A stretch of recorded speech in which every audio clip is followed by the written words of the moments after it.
Are you sleeping restlessly, feeling irritable or moody, forgetting little things, and feeling overwhelmed and isolated? Don't worry, we've all been there. You're probably just stressed out. Stress isn't always a bad thing. It can be handy for a burst of extra energy and focus, like when you're playing a competitive sport or have to speak in public.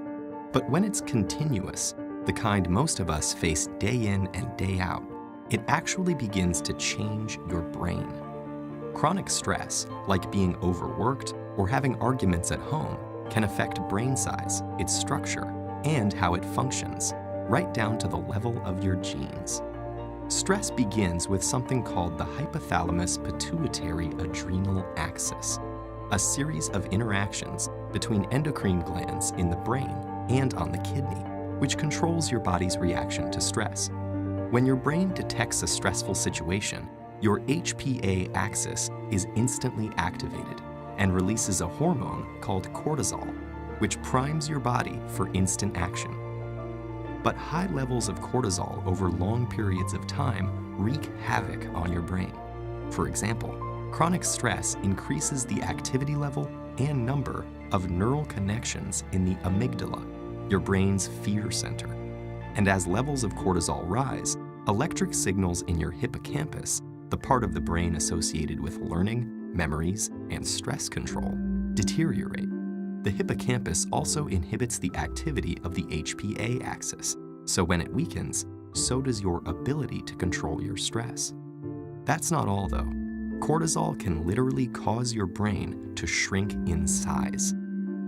Too much of it results in the loss of synaptic connections between neurons and the shrinking of your prefrontal cortex, the part of your brain that regulates behaviors like concentration, decision-making, judgment, and social interaction. It also leads to fewer new brain cells being made in the hippocampus.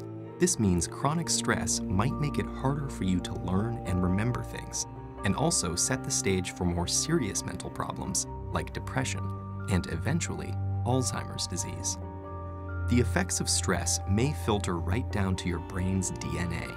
An experiment showed that the amount of nurturing a mother rat provides its newborn baby plays a part in determining how that baby responds to stress later in life.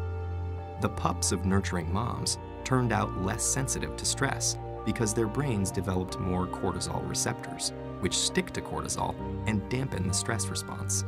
The pups of negligent moms had the opposite outcome, and so became more sensitive to stress throughout life. These are considered epigenetic changes, meaning that they affect which genes are expressed without directly changing the genetic code. And these changes can be reversed if the moms are swapped. But there's a surprising result. The epigenetic changes caused by one single mother rat were passed down to many generations of rats after her. In other words, the results of these actions were inheritable. It's not all bad news though. There are many ways to reverse what cortisol does to your stressed brain. The most powerful weapons are exercise and meditation, which involves breathing deeply and being aware and focused on your surroundings. Both of these activities decrease your stress and increase the size of the hippocampus, thereby improving your memory. So don't feel defeated by the pressures of daily life. Get in control of your stress before it takes control of you.